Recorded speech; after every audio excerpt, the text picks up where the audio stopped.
Madam क्या मुख्य उद्देश्य आज पीसी रखने का? चारवारा में हल्का और पीछे लीजिए। का मुख्य उद्देश्य यही है जो हम लोगों के नगर निगम में 16 जनवरी को हम सभी माननीय उस पर मत रखो यार, आगे पर मत रखो। सारे सभी को बुलाए हैं। तो हम लोग नगर निगम में क्या सब कर रहे हैं सभी माननीय में, तो 2023 से अब तक लगभग 78 करोड़ रुपए की योजनाओं का क्रियान्वयन विभिन्न विभागों में कराया गया और 16.25 करोड़ की लागत से 80 योजनाओं का उद्घाटन और 23.4 करोड़ रुपए की लागत से क्रियान्वित होने वाली 89 योजनाओं का शिलान्यास जो हमारे माननीय मुख्यमंत्री बिहार के माननीय मुख्यमंत्री जी नीतीश कुमार जी आ रहे हैं उनके द्वारा ये किया जाएगा। 89 योजनाओं का शिलान्यास। मैडम, नगर निगम पर लगातार विरोध क्यों हो रहा है? देखिए, कोई विरोध नहीं किया जा रहा है। हम लोगों को थोड़ा लगता है जो ठीक है, हम लोग ज़्यादा सिस्टम ज़्यादा चलेगा तो ज़्यादा काम होगा, जनता को हम लोग खुश करेंगे। विरोध का कहीं कोई जगह नहीं है। जितने भी हमारे माननीय पार्षद बैठे हुए हैं या जितने भी 45 हैं, हम लोग कोई चीज़ छिपा के कुछ नहीं करते हैं। पहले सशक्त का बैठक होता है, सशक्त में निर्णय लिया जाता है, फिर बोर्ड का बैठक होता है। तो बोर्ड जब तक स्वीकृति नहीं देती है तो कोई काम आगे नहीं बढ़ता है। तो माननीय पार्षद को ये पता होनी चाहिए जो सिस्टम का अभाव है, क्योंकि हम लोगों के पास जितना जो स्वयं संस्था है 45 क्षेत्र है, लेकिन उसके हिसाब से यहाँ कार्यालय में ये जेई और कार्यपालक अभियंता का अभाव है, इसीलिए कार्य में देरी होता है। नहीं तो मैं माननीय सभी माननीय को एक समान सम्मान देते हैं, कहीं कोई दिक्कत नहीं है। सभी को मान सम्मान में कभी कोई दिक्कत नहीं हुआ है, न होगा। मैं आपके चैनल के माध्यम से आश्वासन देती हूँ। उनको विरोध क्या होगा? ये लोग थोड़ा चाहते हैं जो जल्दी काम हो, लेकिन जैसे अभी आपको बता रहे हैं जो 89 योजनाओं को तो 130 ग्रुप का जो टेंडर किया गया था उसमें अभी भी 89 योजनाओं का शिलान्यास बाकी है। तो इन लोगों को ये अगर सब 89 ग्रुप जो भी अभी योजना धरातल पर आ जाएगा, काम हो जाएगा, जैसे जैसे ये बस स्टैंड वाला है और स्टेशन रोड वाला है, ये सब कार्य जो बड़ा बड़ा है वो सब हो जाता है, तो इन लोगों में कोई मतलब विरोध का भावना नहीं है। मैं जो देख रही हूँ, बोला गया कि कंबल भी नहीं दिया गया है ठंड में। कंबल योजना फेल को लेकर आरोप लग रहा मैडम। देखिए कम्बल आपको बता दें, ठीक है राहुल जी, मैं तो पहले पार्षद रही, 17-18 के बाद कम्बल का वितरण नहीं हुआ है। सरकार जो है हर समय अपने ये कार्य पद्धति को बदलते रहते हैं। पहले चुनाव कैसे होता था मेयर का, उपमेयर का, पार्षदों का, लेकिन आज जनता के द्वारा हुआ तो सभी को मानना पड़ा ये बात।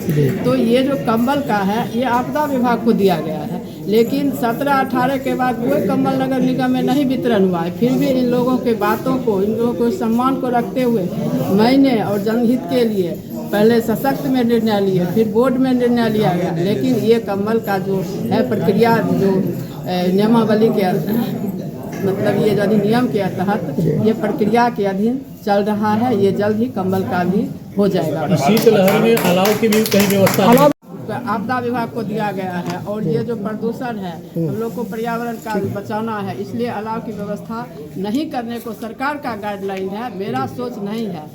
अगर ये होता है तो आपदा विभाग का काम है, समझे न। सभी मान्य को मैं बार बार बताए, लेकिन इन लोगों के कहने से बोर्ड में भी ये स्वीकृति दिलाई, फिर नगर आयुक्त से बात किए, वो जो कम्बल का प्रक्रिया में चल रहा है, जल्द ही बनेगा। तो वार्ड पार्षद मेयर से क्यों खफा है? कहीं खफा नहीं है, खफा देखने से आपको लग रहा है कोई खफा है। वार्ड पार्षदों के द्वारा ये भी कहा जाता है कि उनकी वार्डों में कोई काम होती है लेकिन उनको पता तक भी नहीं चलती है।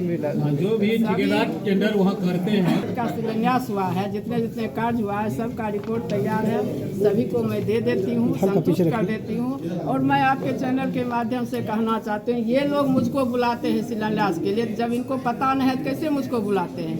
मुझको बुलाते हैं या उपनगर आयुक्त ये उपमेयर को बुलाते हैं, तो सब लोग तो पहले फ़ोन हम ही को करते हैं, तो कैसे हम कहें जिन्हें पता है। अच्छा, नल जल योजना की ढलाई रात के अंधेरे में नगर निगम क्षेत्र में किया जाता है, इसको लेकर भी आवाज़ें उठ रही हैं।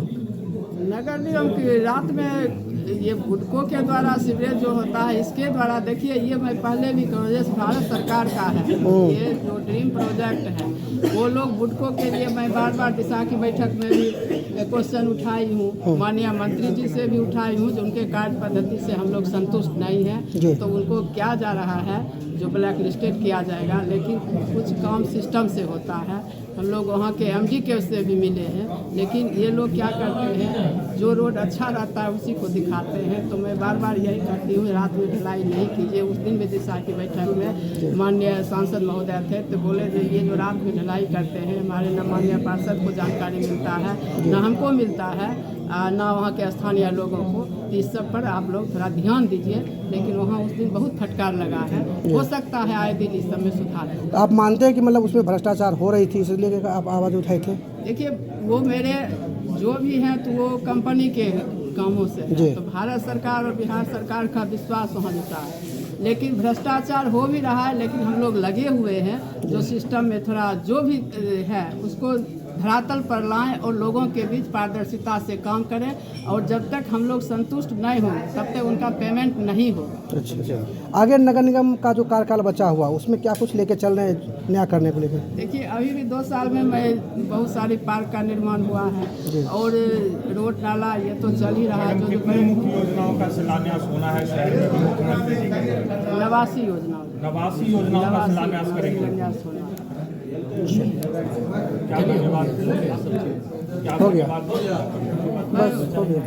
धन्यवाद देती हूँ, बहुत ही सरल स्वभाव के हैं और जब भी आते हैं तो बेगूसराय को कुछ न कुछ अच्छा सौगात देख जाते हैं।